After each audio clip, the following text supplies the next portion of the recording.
Assalamualaikum warahmatullahi wabarakatuh. Perkenalkan, nama saya Muhammad Afrido Al-Rasyid dari UPT SD Negeri 1 Sinar Baru Timur. Di sini saya sebagai peserta PKG PJOK gelombang 2 tahun 2024 kelas 12 Kabupaten Pringsewu Provinsi Lampung. Berikut ini adalah pemaparan bukti karya dengan judul Membangun Gaya Hidup Sehat dan Bugar.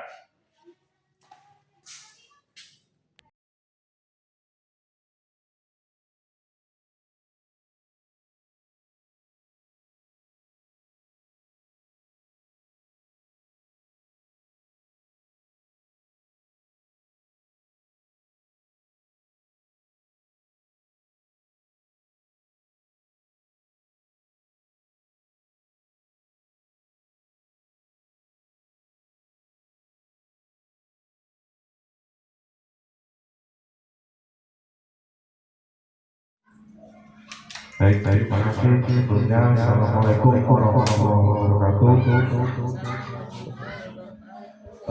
Terima kasih untuk waktu sebentar yang saya hormati kepada Bapak Kepala UPT SD Negeri 1 Sinar Baru Timur,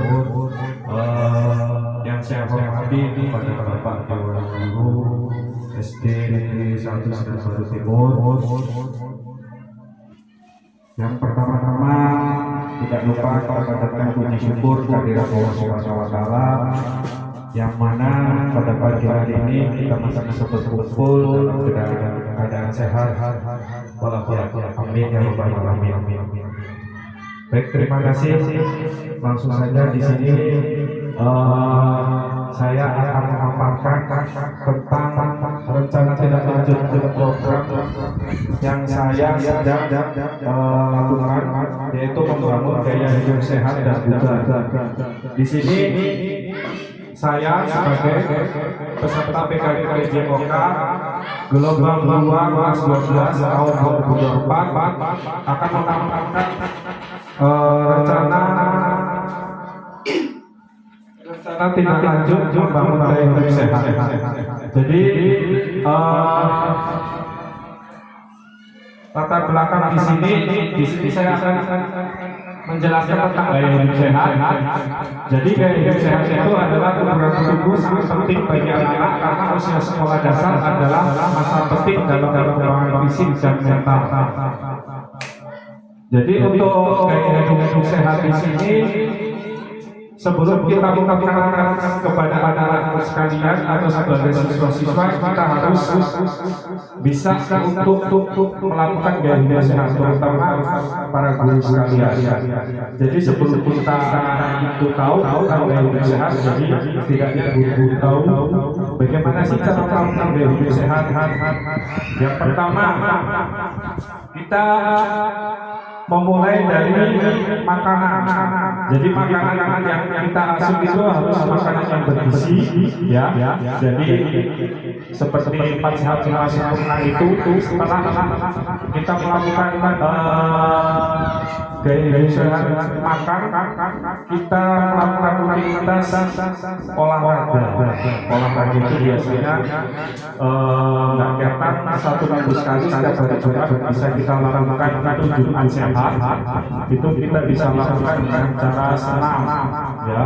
Jadi dengan senam itu kita setidaknya dengan 1 minggu sekali kita bisa melakukan gerak supaya kita bisa melakukan yang namanya gaya hidup sehat.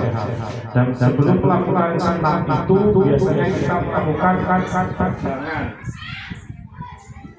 Jadi sebelum kita melakukannya itu kita harus peregangan atau pemanasan dulu sebelum memulai.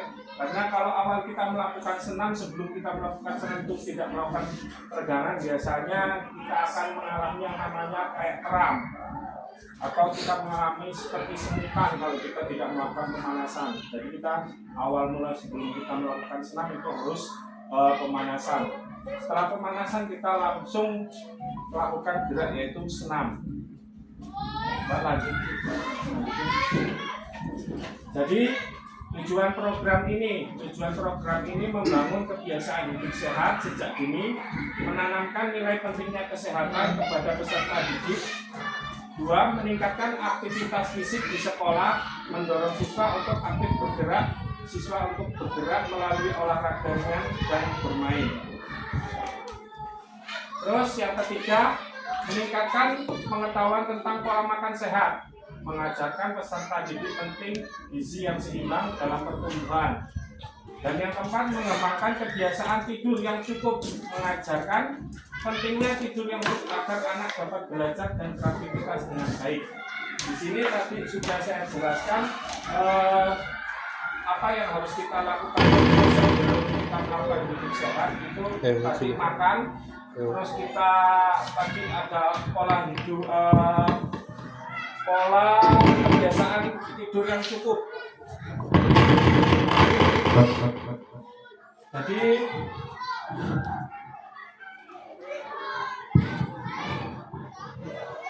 setelah melakukan itu yang namanya tadi makan sehat, jadi kita juga perlu yang namanya mengembangkan kebiasaan. Jadi kebiasaan dengan mengajarkan kita pentingnya tidur yang cukup.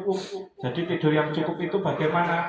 Tidur yang cukup itu biasanya setelah kita melakukan aktivitas olahraga, ya biasanya siang itu 1 jam atau 1 jam setengah, lewat jam 1 itu kita melakukan aktivitas biasanya tidur yang cukup. Itu untuk memulihkan otot-otot yang tadinya kita melakukan aktivitas fisik yang terlalu lebih, untuk mendorong atau istilahnya kita peregangan, untuk supaya otot-otot itu tidak tegang. Itu adalah salah satu kebiasaan juga untuk pentingnya untuk membangun program hidup sehat ini. Selanjutnya, capaian program. Untuk capaian program ini, yang pertama, siswa mampu memahami dan menerapkan dasar gaya hidup sehat. Dan yang kedua, siswa terbiasa melakukan aktivitas fisik minimal 25 menit setiap hari.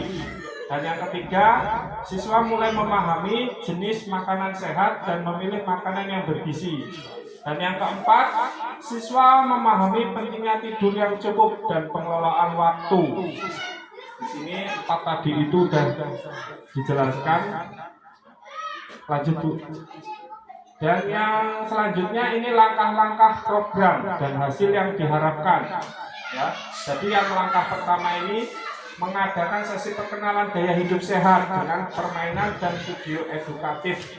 Jadi langkah ini kita bisa memperkenalkan dengan anak dengan cara gaya hidup sehat, atau menjelaskan dengan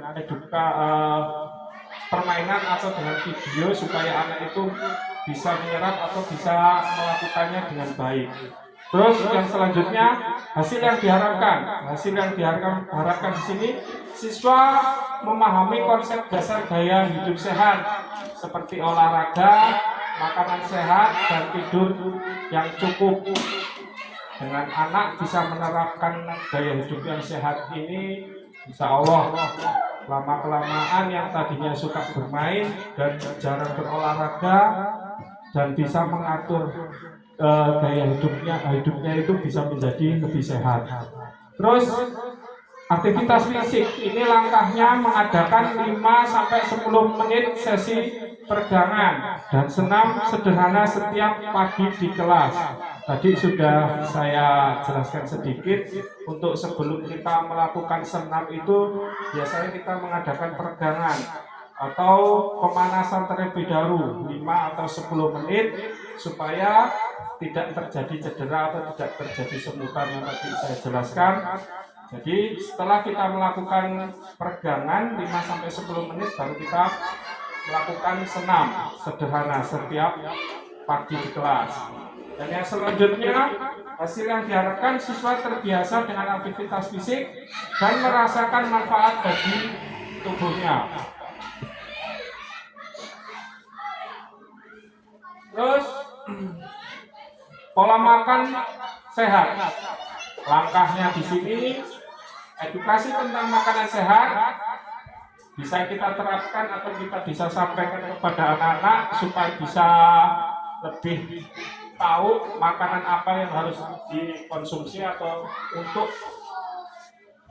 asupan gizinya yaitu biasanya buah-buahan, sayur-sayuran dan makanan bergizi. Buah-buahan di sini banyak, nggak harus mahal. Di kampung kita ini banyak sekali buah-buahan. Buah-buahan itu juga pasti banyak vitaminnya dan juga banyak gizinya. Bisa semuanya kita konsumsi kecuali yang tidak sehat. Terus hasil yang diharapkan, siswa mengenal makanan sehat, lebih memilih makanan bergizi di rumah dan di sekolah. Yang selanjutnya, manfaat tidur dan istirahat tadi memberikan pemahaman melalui cerita atau diskusi tentang pentingnya tidur yang cukup untuk kesehatan dan pembelajaran yang optimal. Dan capaian yang diharapkan, siswa memahami pentingnya tidur yang cukup dan mulai menerapkan rutinitas tidur yang teratur. Dan yang selanjutnya, partisipasi orang tua, mengadakan sosialisasi dengan orang tua pentingnya mendukung gaya hidup sehat dan anak di rumah. Dan capaian yang diharapkan, orang tua terlibat dalam membangun kebiasaan sehat anak seperti menyediakan makanan sehat dan mendorong aktivitas fisik.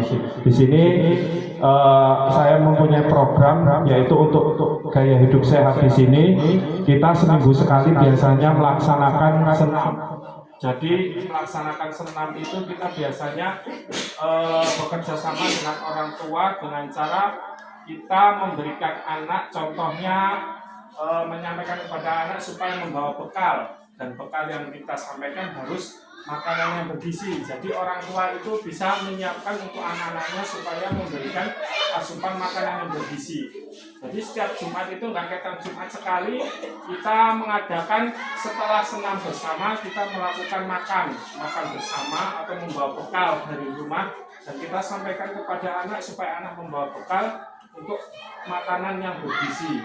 Contohnya seperti tadi, kayak buah-buahan ada, sayuran ada, terus lauk pauk yang makanannya itu bergizi seperti tahu tempe atau ikan, kita bisa memberikannya. Dan supaya itu tadi edukasinya kita sampaikan ke orang tua supaya orang tua bisa memberikan kepada anak atau bisa membawakan bekal untuk anak. Terus struktur program dan rekan sejawat dalam komunitas belajar.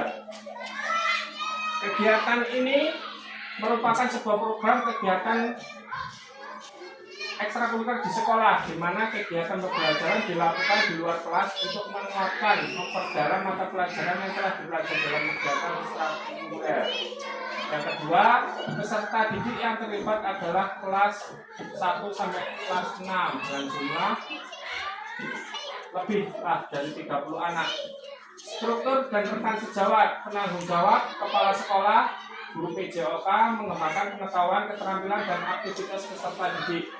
Guru kelas sebagai koordinator di dalam kelas maupun lapangan pada saat kegiatan berlangsung. Tenaga pendidikan biasanya membantu dalam persiapan dan pelaksanaan kegiatan.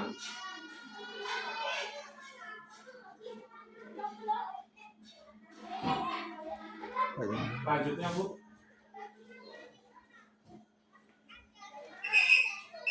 Jadi di sini ada evaluasi program rencana kita untuk evaluasi mingguan. Itu guru mengadakan evaluasi sederhana tentang keikutsertaan siswa dalam kegiatan fisik atau tadi yang sudah direncanakan, yaitu senam yang sudah kita rencanakan atau sudah kita terapkan kegiatan seminggu sekali kita melakukan senam. Terus kuesioner sederhana untuk siswa dan orang tua setelah setiap tema, misalnya makanan sehat, olahraga, tidur selesai, kuesioner sederhana diberikan untuk mengukur perubahan kebiasaan. Jadi supaya melihat tolak ukur atau presentasi kemajuan anak itu dalam melakukan gaya hidup sehat. Terus akhir program melakukan survei menyeluruh terhadap siswa, guru, dan orang tua untuk mengevaluasi perubahan kebiasaan anak selama program berlangsung, seperti peningkatan aktivitas fisik, pola makan yang lebih baik, dan waktu tidur.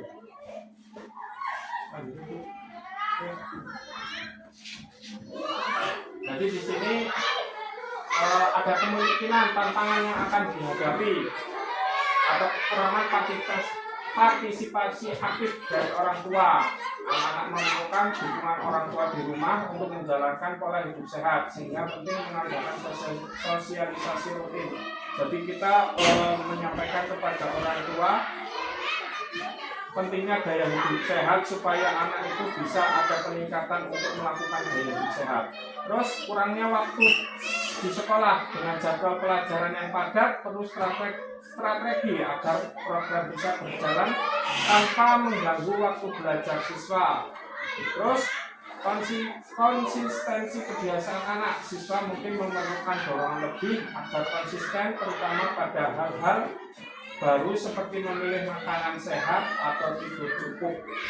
Selanjutnya, jadi kesimpulannya, dengan adanya program ini diharapkan menjadi landasan bagi peserta didik di sekolah kita dalam memahami dan menjalani gaya hidup sehat yang dapat terus dikembangkan di masa yang sekarang dan di masa yang akan datang.